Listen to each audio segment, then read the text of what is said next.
一輩子別無所求，但求能找到個真心好友，然後長相廝守。錯過了才完全明白什麼叫做邂逅，最想愛的卻不敢追求，最需要的也不敢接受，只能夠點點頭。若意境一發不收，數十年後方醒覺，他是最蠢的理由。怕世界未能承受，怕會將失去所有。從來沒有試過自由，為何沒法放自己走？人一生只得一次，要怎麼花它都可以。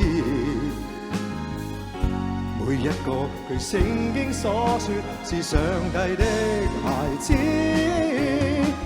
誰亦有權利愛着誰，無需乞討寬恕。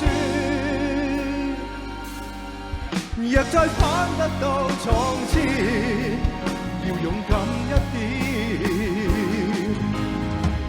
只許活這一次，靠遮掩經已沒意義。每種愛神都會在意，並沒次等孩子。如願意卸下那面具，將真身重現，仲有幾多個10年，是非由他們說。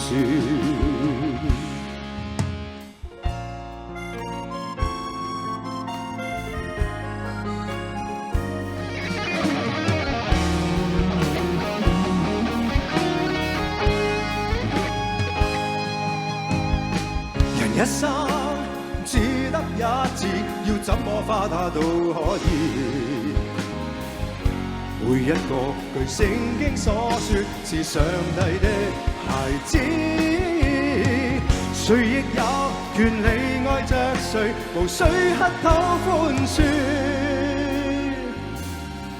若再返得到從前，要勇敢一點，只許活這一次，靠遮掩經已沒意義。每種愛神都會在意，並沒次等孩子。如願意卸下那面具，能否更新重現？仲有幾多個10年，是非由他別像昨天一個少年，連自己也